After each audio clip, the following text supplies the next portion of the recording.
1971 m. lapkritį Ainslie Park mokyklos mokinių grupę užliejo jaudulys, kai jie žygiavo per nuostabų Škotijos didžiulio Cairngormo plokščiakalnio kraštovaizdį.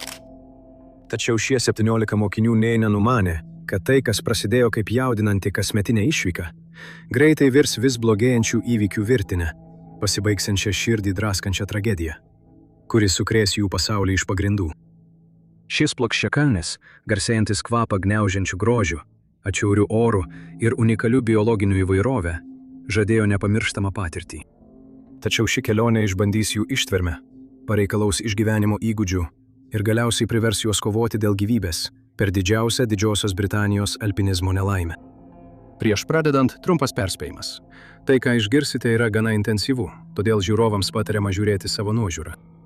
Ši istorija tokia sukrečianti, kad ji tiesioginė prasme visam laikui pakeitė išvykų ir kalnų žygių taisyklės visoje Jungtinėje karalystėje.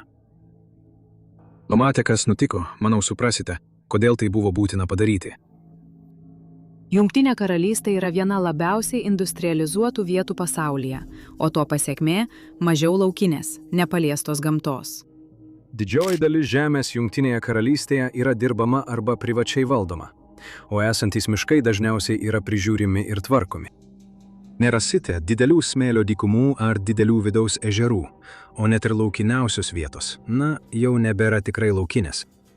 Net parkuose ir rezervatuose, kur turėtum būti arti gamtos, tave nuo civilizacijos skiria vos keli patogumai. Tačiau Škotijos Cairngormai tikrai išsiskiria kaip galbūt paskutinė tikra laukinės gamtos dalis, likusi Jatkotyje. Šis didžiulis nacionalinis parkas yra didžiausias Britanijoje ir pavadintas pagal aukščiausią savo viršūnę – Cairngormą. Tai yra rojus aktyvaus poilsio mėgėjams. Čia yra žygių takų, laipiojimo maršrutų, stovyklaviečių, upių plaukimui baidarėmis ir dviračių takų. Čia gyvena ketvirtadalis Jungtinės karalystės retų ir nykstančių rūšių.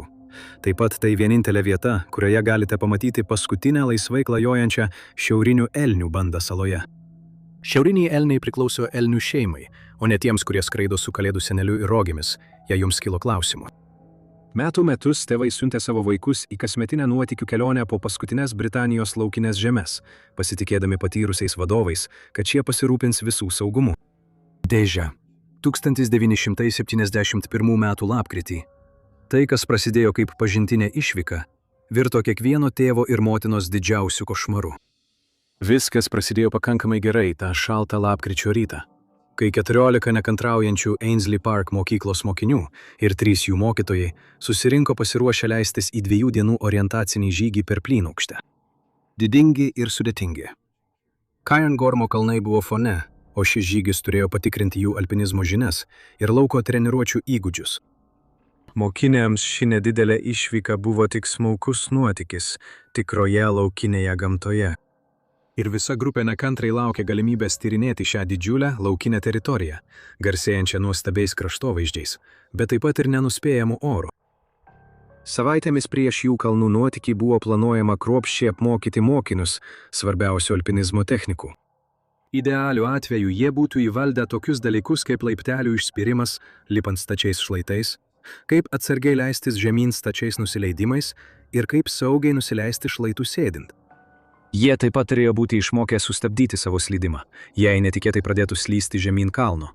Taip pat gauti išsamius pirmosios pagalbos mokymus, kad galėtų veiksmingai susidoroti su ekstremaliomis situacijomis, būdami atokiai kalnuose. Dėža, jų gauti mokymai nebuvo tokie išsamus, kokie turėjo būti. Jiems šių įgūdžių buvo parodyta tik trumpai, todėl jie liko nepakankamai pasiruošę sunkioms sąlygoms, su kuriomis turėjo susidurti. Ruošdamiesi kelioniai, mokiniai buvo aprūpinti įrangą, kuri turėjo būti tinkama šaltam kalnų orui. Įrangą ir specializuotus drabužius suteikė Lee lauko veiklų centras, atsakingas už jų kopimą. Nors paaugliai atsinešė savo kelnes ir megztinius.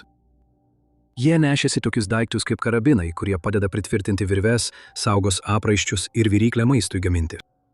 Jiems taip pat buvo duoti miegmaišiai, skirti ekstremaliam šalčiui, didelės tentai, avarinėms pastogėms ir pirmosios pagalbos rinkiniai.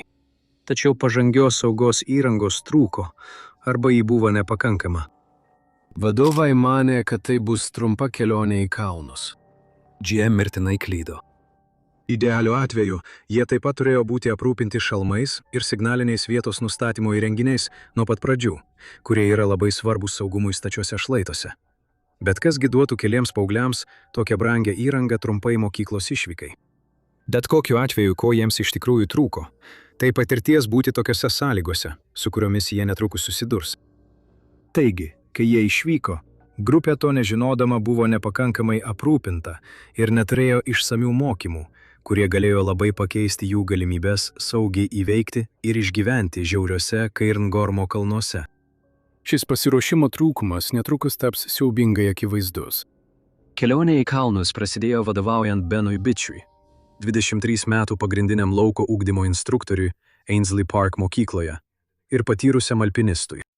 Nors jis buvo patyręs geromis oro sąlygomis, ši kelionė išbandys jo patirtį iki pat ribos.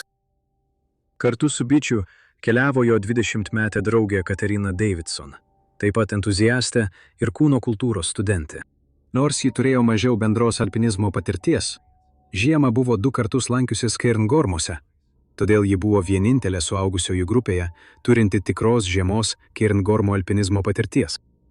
Kita grupės vadovė buvo 18-metė Sheila Sunderland, savanorė instruktorė, neturinti patirties Cairngormuose, kuri ką tik pradėjo 3 savaičių savanorišką darbą mokytoja Edinburgo švietimo valdybos lauko ugdymo centre. Ši 3 žmonių grupė turėjo prižiūrėti 14 jaunų mokinių, kurių amžius buvo nuo 14 iki 18 metų, kurie pirmą kartą turėjo mokytis navigacijos įgūdžių, naudodamiesi žemėlapiais ir kompasais, kontroliuojamoje mokomojoje aplinkoje.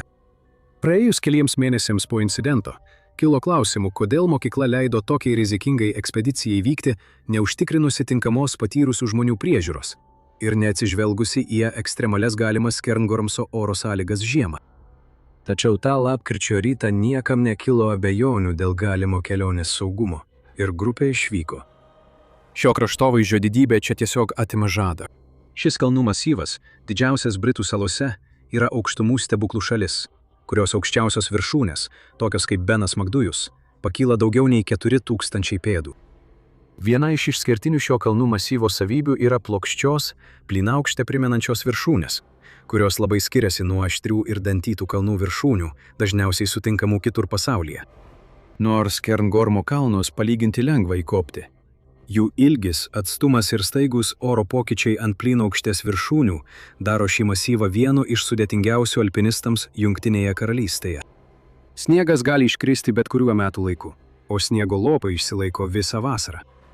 Viena didžiausių iššūkių Cairngormo kalnuose yra oras, kuris gali būti itin nenuspėjamas ir greitai keistis, ypač kylant aukščiau.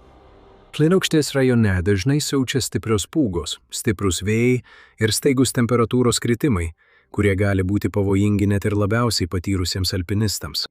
Dėl to orientuotis tampa labai sudėtinga, nes matomumas gali smarkiai sumažėti vos per kelias minutes.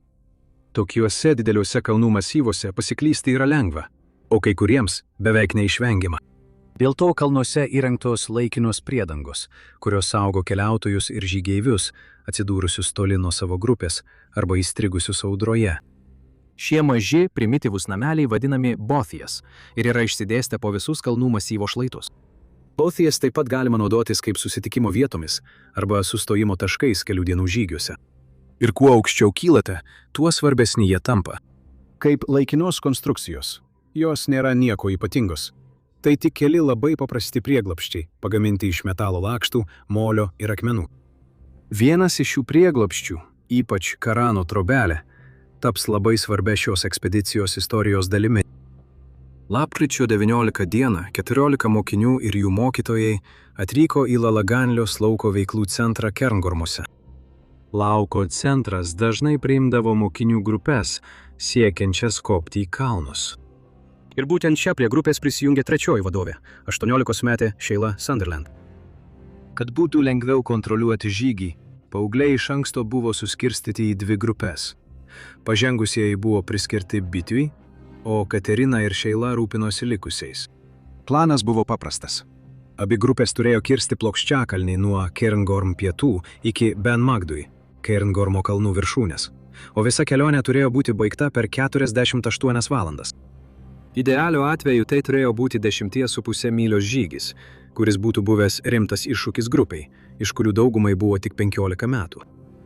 Tačiau jie buvo dėl to susijaudinę, nežinodami apie rimtus iššūkius, kurie laukia priekyje, ir paverts šią edukacinę ekspediciją košmaru.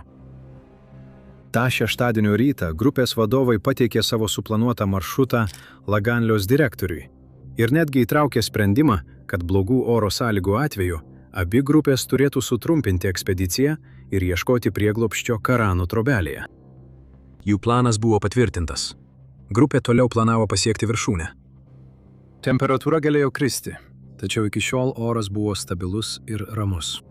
Nors orų prognozė tą dieną žadėjo siaubingas sąlygas, Benas Beitis ir Katerina Davidson nusprendė, kad kopimą vis tiek galima saugiai užbaigti prieš prasidedant blogam orui. Tai buvo kelių lemtingų klaidų pradžia. Kelionė nuo pat pradžių buvo kutina problemų. Pirmiausia, žygis prasidėjo daug vėliau nei jie planavo, maždaug apie 11 val. Ryto. Tai reiškia, kad jiems neliko daug dienos šviesos žygiui užbaigti. Jei kada nors rimtai žygiavote kalnuose, žinote, kad paprastai norite pasiekti viršūnę ne vėliau kaip iki vidurdienio, nes blogas oras prasidės vėliausiai iki 1 valandos popiet. Ši grupė tą rytą žygio nepradėjo net iki 11 valandos. Norėdami kompensuoti prarastą laiką, jie į Kairangorm kalnus kilo keltuvu, tikėdamiesi sutaupyti brangių dienos valandų. Lapkričio mėnesį saulė nusileisdavo šiek tiek prieš 4 valandą. Pasiekus ir perėjus plynaukštę, abi grupės turėjo leistis žemyn atskirai. Katrinos Davidson grupė turėjo grįžti Lairg Grui keliu, o Bitijo grupė kirsdama Kern Tula ir Brei Reacha kitoje slėnio pusėje. Nelaimės atveju, abiejų grupių planas, kaip jau minėjau anksčiau, buvo pasiekti Karan Baudi, saugią vietą gerokai žemiau Lairg Grui slėnyje, kur jos praleistų naktį. Beno Bitijo grupė, kurioje buvo labiau patyrę žygeiviai, judėjo greičiau į priekį, nes dėl savo įgūdžių geriau įveikė sudėtingus takus. Katrinos Davidson grupė, kurioje buvo 6 jaunesni ir mažiau patyrę mokiniai, sekė iš paskos lėtesniu tempu. Netrukus po to, kai grupė išsiruošė į kelionę per Kerngormo plynaukštę, oras, kaip ir buvo prognozuota, staigiai pablogėjo. Beno grupė susidūrė su rimtais sunkumais dėl oro sąlygų. Kai jie pasiekė Koerdomhaną, stiprėjantis vėjas ir gausus purus sniegas gerokai sulėtino jų žygį ir sumažino matomumą. Supratęs didėjantį pavojų, Bite nusprendė pasukti alternatyviu saugiu maršrutu, siekdamas pasiekti Kuran Boti kaip saugesnę nakvynės vietą. Jie atvyko į Botį apie 3:30 po pietų. Atvykę jie turėjo nuvalyti sniegą, kuris buvo susikaupęs prie įėjimo, kad galėtų pasiekti duris. O tada ruošėsi ilgai ir šaltai nakčiai. Tačiau nepaisant atšiaurių sąlygų lauke, Beno grupė jautėsi saugiai namelyje. Jie laukė valandas, tikėdamiesi pamatyti Katarinos komandos pėdsakus lauke, taip pat ieškančius prieglobsčio šiame namelyje, kaip buvo suplanuota. Tačiau Katrin Davidson grupė prieglobsčio nepasiekė. Betis, kuris turėjo nemažai patirties kopdamas ir užsiimdamas alpinizmu įvairius sudėtingus reljefus, tokius kaip Airija, Alpės ir Škotijos vakarinė pakrantė. Iš pradžių manė, kad Davidson grupė galėjo pasirinkti kitą, galbūt lengvesnį kelią į kitą prieglobstį. Ši klaidinga nuomonė apie Davidson grupės buvimo vietą buvo dar viena klaida, kuri galiausiai lėmė mirtinas pasekmes, nes oro sąlygos toliau blogėjo. Naktį sąlygos aplink Biti grupės bivaką žymiai pablogėjo. Sniegas taip stipriai užvertė duris, kad ryte jiems teko gerokai pasistengti, kad jas atidarytų. Sumanių sprendimų, mažiausias berniukas grupėje buvo padėta pralysti pro šiek tiek pravertas duris, kad iš lauko nuvalytų sniegą ir taip leistų visiems kitiems išeiti. Viso išbandymo metu Bitis labai nerimavo dėl Katarinos Davidson grupės saugumo, kuri vis dar nebuvo atvykusi į prieglaudą. Susidūręs su sunkiu sprendimu, Bitis svarstė riziką ieškoti dingusios grupės, lygindamas ją su būtinybė kuo greičiau perkelti savo grupę į saugesnę vietą, žemyn į Larig-Larigru. Pagrindinis jo ekspedicijos tikslas niekada nebuvo išbandyti vaikų fizinės galimybės, o suteikti jiems edukacinę patirtį laukinėje gamtoje. Šis netikėtas įvykių posūkis privertė jį imtis svarbaus vaidmens – balansuoti tarp esamos grupės saugumo ir atsakomybės už dingusius narius. Po sunkios nakties išėję iš prieglobsčio, Bito grupė sunkiai leidosi nuo plokščiakalnio dėl gilios sniego dangos, susidurdami su atšiauriomis sąlygomis, kurios labai apsunkino jų nusileidimą. Pakeliui buvo daug kritimų ir paslydimų, o vienas berniukas netgi vos rimtai nesusižeidė. Tačiau, kai jiems pagaliau pavyko nusileisti nuo plokščiakalnio ir pasiekti santykinai saugę Leri Grų vietovę, Bitas galėjo susisiekti su Laganle lauko centru. Tada jis sužinojo, kad Katerinos Davidson grupė dar negrįžo ir tai dar labiau padidino jo nerimą. Apie 16:32 jų buvimo kalnuose dieną, atėjus vakarui, Bito grupė pasiekė Rothjemurchus trobelę, apgyvendinimo vietą kalnų papėdėje, kur jie galėjo paskambinti į Laganlę ir susitarti dėl parvežimo. Apie 17:30 juos pasitiko transportas ir studentai buvo saugiai parvežti į Laganlę. Tačiau nesulaukęs jokių žinių apie Davidsono grupę, Bitas tęsė kelionę į slidinėjimo centrą, tada į Glenmore Lodge ir galiausiai į policijos nuovadą kalno papėdėje. Iki 7 valandos vakaro, kai Davidson grupė vis dar buvo nerasta, jie oficialiai pranešė apie grupės dingimą. Šis veiksmas iškart sukėlė neatidėliotiną reakciją. Gelbėtojų komandos, nepaisydamos pūgos ir tamsos, išsiruošė ieškoti dingusios grupės. Papildomos kalnų gelbėtojų komandos iš Cairngormo, Raf Kinloso, Bremaro ir Aberdyno taip pat buvo iškviestos į pagalbą. Šios komandos koordinavosi ir ruošėsi sekmadienio naktį, kad galėtų rimtai pradėti paieškos operacijas dar prieš pirmadienio aušrą, tikėdamiesi surasti dingusius žygeivius sudėtingomis sąlygomis. Tuo metu kalne Katerinos Davidson grupė pateko į bėdą ir jie tai žinojo. Iš pradžių, atsiskyrę nuo Bito grupės, jie susidūrė su sudėtingu maršrutu. Planas buvo aiškus.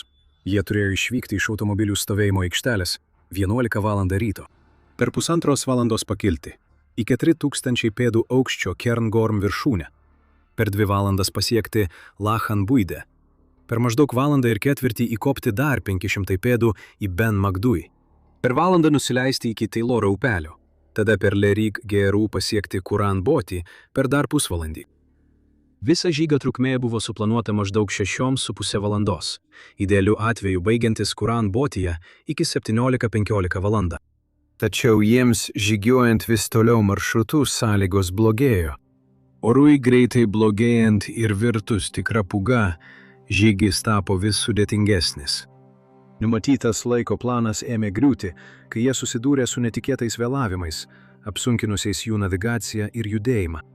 Kiekviena žygio atkarpa užtruko ilgiau nei planuota. Todėl jų laiko atsarga prieš artėjančius vakaro šalčius ir silpstančią šviesą mažėjo, o tai stumė juos į pavojingą padėtį toli nuo saugaus Kuran Botio. Likę tik apie 4 valandas dienos šviesos, grupiai teko įveikti 6 sudėtingas myles, kad pasiektų suplanuotą prieglobstį. Kelionę apsunkino stiprūs vėjai, dažna grėsmė kalnuotose vietovėse, kurie net ir paprastus žygius gali paversti pavojingais iššūkiais. Šį konkretų savaitgalį situacija dar labiau pablogėjo, nes sniegas buvo neįprastai purus, todėl grupiai nepavyko išsikasti veiksmingų prieglobsčių ar duobių apsaugai. Purio sniego ir aštraus vėjo derinys prasiskverbė į jų įrangą ir miego priemones, atėmė izoliacinės savybės ir sukėlė šaltą bei drėgną ciklą, kurį buvo sunku nutraukti. 6 vaikams įstrigusiems Cairngormo kalnuose per stipriausią per daugelį metų pūgą, tai jiems baigėsi mirtimi. Ta lemtinga šeštadienio popietę, siaučiant pūgai, Katerina Davidson priėmė lemiamą sprendimą atsisakyti suplanuoto maršruto. Blogėjant orui ir didėjant mokinių nerimui, ji nusprendė ieškoti kito kelio. Užuot ėjusi tiesiai į dabartinę pastogę, ji bandė leistis žemyn, tikėdamasi netoliese rasti kitą pastogę. Deja, sniegas buvo visiškai paslėpęs netoliese esančių pastogių vietas, todėl jų rasti buvo neįmanoma. Ir galiausiai Davidsoniai teko atsisakyti vilties pasiekti Kuraną. Neturėdama kitų pasirinkimų, Davidsonė nusprendė pasiruošti nakvynei po atviru dangumi vietoje, kurioje, jai to nežinant, kaupėsi daug sniego. Šį sprendimą vėliau sukritikavo Jonas Duffas, Braemaro kalnų gelbėjimo komandos vadovas, kuris pažymėjo, kad bandymas nakvoti po atviru dangumi tokiomis sąlygomis, Cairngormo plynaukštėje, yra itin rizikingas ir turėtų būti svarstomas tik kaip paskutinė išeitis. Duffas taip pat apmąstė bendrą ekspedicijos planavimą, laikydamas jį siaubingai pernelyg ambicingų paaugliams. ir atsakomybę priskyrė tiems, kurie planavo ir patvirtino šią kelionę. Nusileidus nakčiai, grupė susiglaudė miegmaišiuose ir bivako maišuose, naudodamiesi sniego sieną kaip apsauga nuo gamtos stichijų. Iš pradžių jiems pavyko išlaikyti gerą nuotaiką. Tačiau sniegui vis kaupantis, juos apėmė panika dėl baimės būti gyviems palaidotiems po sniegu. Sekmadienio rytą padėtis tapo kritiška. Iš po sniego buvo girdėti vieno berniuko šauksmas, o Sheila Sunderland vos buvo sąmoninga. Nepaisant Katerinos Davidson ir vieno berniuko bandymo ieškoti pagalbos, gausus sniegas privertė juos grįžti atgal. Todėl jiems beliko tik laukti, įstrigusiems ir vis labiau prarandantiems viltį. Visą tą sekmadienį pūga nerodė jokio gailesčio, o nakčiai apgaubus kalnus, grupė tolumoje vos matė paieškos grupės signalinės raketas.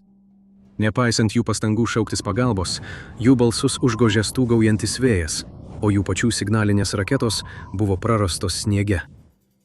Antra naktis kalnuose buvo ypač siaubinga. Paaugliai vis labiau kliedėjo nuo šalčio, o jų padėtis su kiekviena valanda tik blogėjo. Pirmadienio aušroje paaiškėjo niūri realybė. Dauguma grupės narių buvo visiškai arba iš dalies palaidoti po sniegu, o kai kurie tikriausiai jau buvo mirę. Catherine Davidson, pasiekusi savo galimybių ribas ir būdama ties išsekimo riba, žinojo, kad turi padaryti paskutinį bandymą išgelbėti save ir kitus. Tuo tarpu kalnų bazėje Bitis ir kitas vadovas Peislis tęsė pastangas rinkti informaciją slidinėjimo centre Glenmore Lodge ir Avi. Aviemoro policijos nuovada ir kalnų gelbėjimo komandos iš Cairngormo, RAF Kinloso, Bremaro ir Aberdyno ruošėsi plačiai paieškai, kuri turėjo prasidėti dar prieš aušrą pirmadienį. Paieškos suintensyvėjo audringomis sąlygomis. Pirmadienį, 1971 m. lapkričio 22, nepaisant nepalankių oro sąlygų, apie 50 vyrų, padedami sraigtasparnių šukavo teritoriją. Bremaro kalnų gelbėjimo komanda artėjo iš pietų ir pasiekė Curran Bothy, tačiau rado ją tuščią. Tačiau reikšmingas lūžis įvyko tą rytą, apie 10:30 valandą, kai karališkųjų oro pajėgų sraigtasparnis pastebėjo Davidson, kuri beviltiškai ropojo rankomis ir keliais per plynaukštę. Ryškiai oranžinė jos striukė išsiskyrė baltame sniege ir patraukė pilotą dėmesį. Sraigtasparniui pavyko priartėti pakankamai arti, kad išlaipintų 2 įgulos narius, kurie tada pasiekė Davidson. G negalėjo vaikščioti. Jos kojos užsifiksavo klūpėjimo padėtyje ir ji buvo išskraidinta į saugią vietą sudėtingos operacijos metu, kurią dar labiau apsunkino sraigtasparnio pakeltas akinantis sniegas. Davidsonas buvo nugabentas sraigtasparniu, o vėliau greitosios pagalbos automobiliu nuvežtas į ligoninę. Nepaisant to, kad buvo pažengusios hipotermijos ir sumišimo būsenoje, ji pateikė svarbių užuominų apie likusių jos grupės narių buvimo vietą, ištardama vos keli žodžius. Upėlis, ežerėlis, užpustyti. Šios užuominos nukreipė paieškos komandas tiesiai į tragedijos vietą. Jonas Cunninghamas iš Glenmore Lodge'o kartu su Beachu ir Peisliu buvo pirmieji pasiekę tragišką vietą, kur jie rado 6 studentų ir asistento kūnus, giliai palaidotus po sniegu. Visi, deja, buvo žuvę, išskyrus vieną – Raimondą Leslie, kuris dar kvepavo ir jam iš karto buvo suteikta gydytojo pagalba. Vėliau karališkojo laivyno Sea King sraigtasparnis, kurį signalinėmis raketomis nukreipė RAF Kinloso MRT vadas, galėjo nuskraidinti Leslie į Rigmorės ligoninę skubiai pagalbai. Deja, Sheila Sunderland, Carol Bertram, Suzanne Byrne, Lorena Dick, Williamas Kerr ir Diana Dajon neišgyveno. Jų gyvybės pasiglemžė viena iš stipriausių pūgų, kokias kada nors buvo patyrę Cairngormai. Iš jų grupės tik Catherine Davidson ir Raimondas Leslis išgyveno šią siaubingą nelaimę, kuri tapo viena tamsiausių dienų Didžiosios Britanijos alpinizmo istorijoje. Kitų metų pradžioje po Cairngormo plokščiakalnio katastrofos surengtas tyrimas atskleidė keletą esminių klaidų žygio planavime ir vykdyme. Buvo nustatyta, kad sudėtingas žygio pobūdis netiko tokio amžiaus vaikams, ypač atsižvelgiant į tą dieną prognozuotas atšiaurias oro sąlygas. Tyrimas sukritikavo sprendimą pradėti žygį vėlai dieną ir naudotis kresliniu keltuvu, kas sutrukdė grupiai laiku tinkamai įvertinti žygio sąlygas ir išvengti pavojaus. Tyrimo rekomendacijose pabrėžta, kad lauko veiklų vadovai turi būti oficialiai sertifikuoti, kad būtų užtikrinta, jog jie turi reikiamos patirties saugiai vadovauti tokioms ekspedicijoms. Be to buvo pasiūlyta, kad žygiai turėtų būti kruopščiai suplanuoti, atsižvelgiant į dalyvių amžių ir patirties lygį, ypač kai dalyvauja vaikai. Nors tyrimas nekaltino ne vieno asmens, jis vis dėlto iškėlė klausimų dėl tokių avarinių pastogių, kaip Karano kalnų trobelė veiksmingumo. Ši pastogė buvo pagrindinis žygeivių tikslas, galbūt paskatinusi juos tęsti žygį blogomis sąlygomis, užuot grįžus atgal. Po ilgų diskusijų buvo nuspręsta nugriauti dabartinę kalnų trobelę, siekiant suderinti saugumą su nuotykių kupinų lauko veiklų ugdomąją naudą. Šiandien Cairngormai išlieka populiari vieta, kurią kasmet lanko mokyklos ir tūkstančiai lankytojų.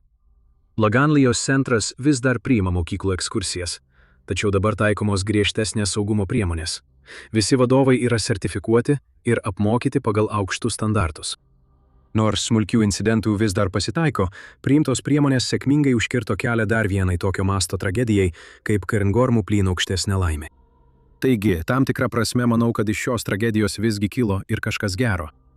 Ačiū, kad žiūrėjote ir pasimatysime kitame vaizdo įraše.